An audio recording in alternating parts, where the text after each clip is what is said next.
Saudara Wakil Gubernur DKI Jakarta Ahmad Riza Patria pastikan warga DKI Jakarta akan mulai melaksanakan vaksinasi COVID-19 di pekan kedua bulan ini, artinya pekan depan. Wagub DKI juga mengatakan bagi masyarakat yang menolak divaksinasi akan dikenakan denda sebesar 5 hingga 7 juta rupiah per orang. Wakil Gubernur DKI Jakarta Ariza Patria menyebut vaksin COVID-19 telah tiba di Jakarta dan ditempatkan di Dinas Kesehatan DKI Jakarta di Jakarta Pusat. Sejak Selasa kemarin, saudara, sebanyak 453 petugas kesehatan telah disiapkan untuk menjadi vaksinator atau ahli yang kemudian melakukan vaksinasi kepada masyarakat di DKI Jakarta dan diperkirakan dapat menyuntikkan lebih dari 20.000 vaksin dalam satu hari. Saya ulangi, 20.000 vaksin per hari. Periode pertama vaksinasi di DKI Jakarta akan dimulai di pekan kedua bulan Januari ini, pekan depan maksud saya, dengan menargetkan sekitar 119.000 lebih tenaga kesehatan sebagai penerima vaksin gelombang pertama.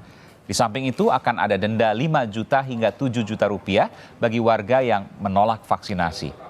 Aturan ini sama dengan konsekuensi bagi masyarakat yang menolak swab dan penguburan dengan protokol COVID-19. Usul sejak lama siapa saja dan kami menyesuaikan jumlah vaksin yang kami terima. Jadi karena bertahap ya kita bertahap. Berarti mulai 14 Januari itu ya Pak? Insya Allah warga negara khususnya warga Jakarta yang menolak divaksin juga kita melakukan sama seperti menolak di swab atau menolak dikubur pemakaman jenazah secara protokol COVID. Ya, dendanya sanksi pidana denda besarnya 5 juta. Kalau terjadi kekerasan atau pemaksaan ditingkatkan menjadi 7 juta. Saudara Presiden Joko Widodo optimistis 13 Januari 2020 atau Rabu pekan depan program vaksinasi corona di Indonesia sudah dapat dilaksanakan. Apakah semua aspek pelaksanaan program vaksinasi di Indonesia sudah benar-benar terpenuhi? Bukankah otorisasi penggunaan darurat vaksin Sinovac yang dimiliki oleh Indonesia belum diterbitkan oleh Badan Pengawas Obat dan Makanan, Badan POM? Kami akan perbincangkan hal ini bersama Ketua Tim Riset Corona dan Formulasi Vaksin, Profesor Nidom Foundation dari Profesor Nidom Foundation, PNF, yakni Hairul Anwar Nidom, serta Kepala Bidang Pengembangan Profesi dari Perhimpunan Ahli Epidemiologi Indonesia, PAEI, Mas Dalina Pane. Selamat malam Bapak dan Ibu. Selamat malam Mas Aiman. Ya, Waalaikumsalam warahmatullahi wabarakatuh. Saya ke Prof. Nidom. Prof. Nidom, betulkah kemudian bahwa emergency use of authorization ini merupakan syarat mutlak untuk vaksinasi dan sampai saat ini memang belum dikeluarkan?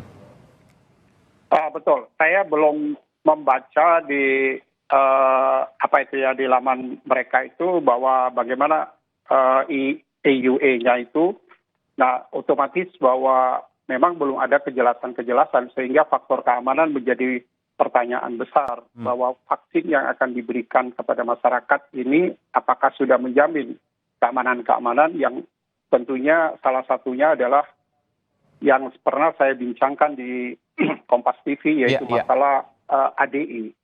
Itu apakah sudah dikaji atau belum? Ya, bahwa akan ada katakanlah konflik begitu ya di dalam tubuh terkait dengan kondisi yang memburuk. Tapi itu kan kemudian penemuan satu hal. Ada satu hal lagi kemudian yang bisa jadi harapan mungkin saja. Pertanyaan saya begini Prof. Nidom, kalau seandainya memang Presiden sudah yakin betul bahwa pekan depan Rabu akan dilakukan vaksinasi pertama, artinya memang kan pasti pemerintah berkoordinasi dengan Badan POM sama-sama bagian dari negara. Artinya memang bahwa sudah tinggal satu tahap lagi atau tinggal waktu dekat untuk kemudian bisa dikeluarkan emergency use of authorization. Pertanyaan saya, apa yang kemudian dilakukan untuk mengeluarkan emergency use of authorization itu oleh Badan POM? Apa sih yang dilakukan? Apa sih yang kemudian dipastikan bahwa ketika emergency use of authorization itu kemudian sudah terbit, maka semuanya aman? Begini Mas, jadi artinya bahwa saya mulai dari bahwa kenapa harus presiden yang divaksin pertama? Padahal presiden itu kan simbol negara. Sementara vaksin yang akan kita pakai ini kan vaksin emergensi. Bahwa vaksin emergensi itu dibuat dengan sangat cepat karena memang ada faktor-faktor pandemi. Jadi saya menyayangkan kenapa harus presiden yang harus disuntik pertama kalau hanya sekedar untuk meyakinkan kepada masyarakat. Kenapa Prof. Nidom? Lebih Karena baik- beresiko?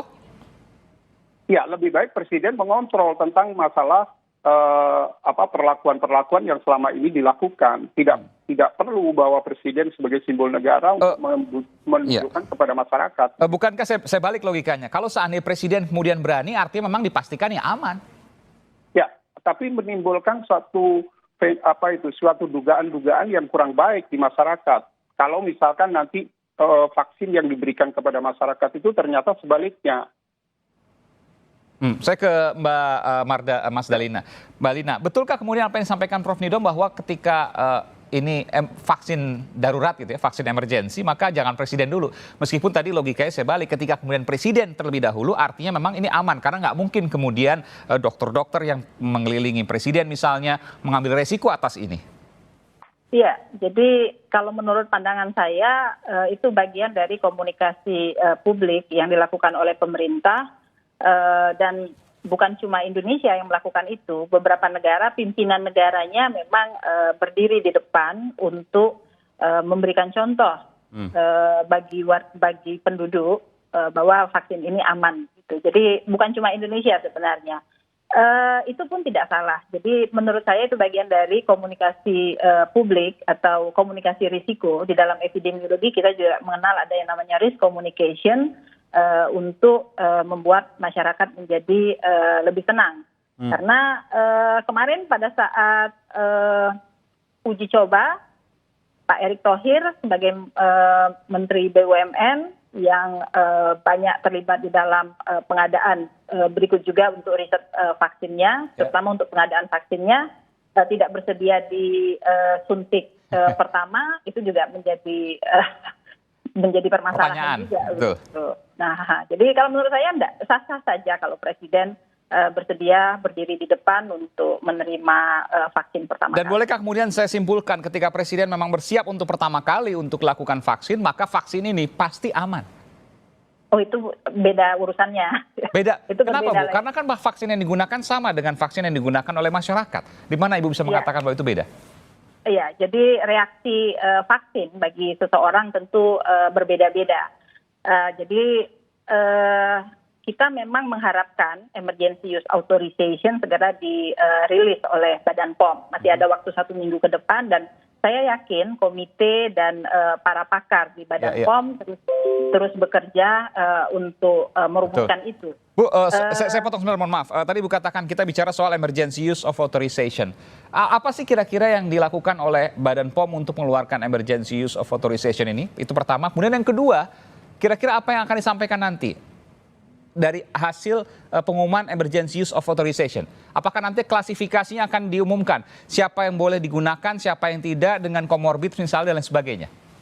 Ya, yang pertama tentu tentang keamanan vaksin. Jadi studi tentang vaksin ini sendiri bisa berasal dari internal yang saat ini sedang dilakukan oleh Bio Farma beserta Universitas Padjadjaran, tapi juga bisa mengambil hasil studi yang serupa dari negara lain. Brazil dan Turki sudah merilis, walaupun yang di Brazil hasilnya tidak terlalu baik menurut pandangan kami. Tapi yang di Turki di atas 90%. Ini vaksin, semua vaksin atau satu jenis vaksin misalnya, Sinovac misalnya? Kalau saat ini yang di Indonesia yang dilakukan uji coba kan Sinovac. Tetapi kalau untuk 3 jenis vaksin lainnya sepertinya akan menggunakan hasil uji klinik fase 3 yang berasal dari negara lain. Tapi yang terbaik menurut saya memang harusnya diuji cobanya di Indonesia, bukan sekedar mengambil hasil uji klinik di negara lain untuk vaksin-vaksin lainnya. Prof. Nidom, kalau seandainya emergency use of authorization dari Badan POM dilakukan, apakah kemudian ada jaminan aman bagi masyarakat?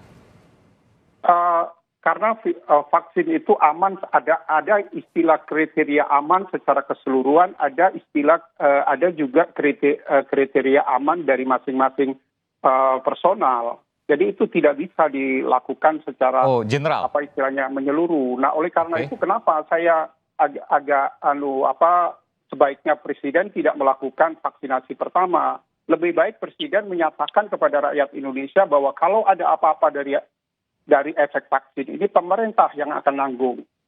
Jadi dengan demikian maka masyarakat yang akan melakukan vaksin tahu bahwa siapa yang menanggung kalau ada efek. Jadi Presiden tidak perlu melakukan sendiri seperti itu. Walaupun negara lain melakukan seperti itu, kenapa kita harus meniru-niru? Karena buat kita Presiden itu adalah simbol gitu.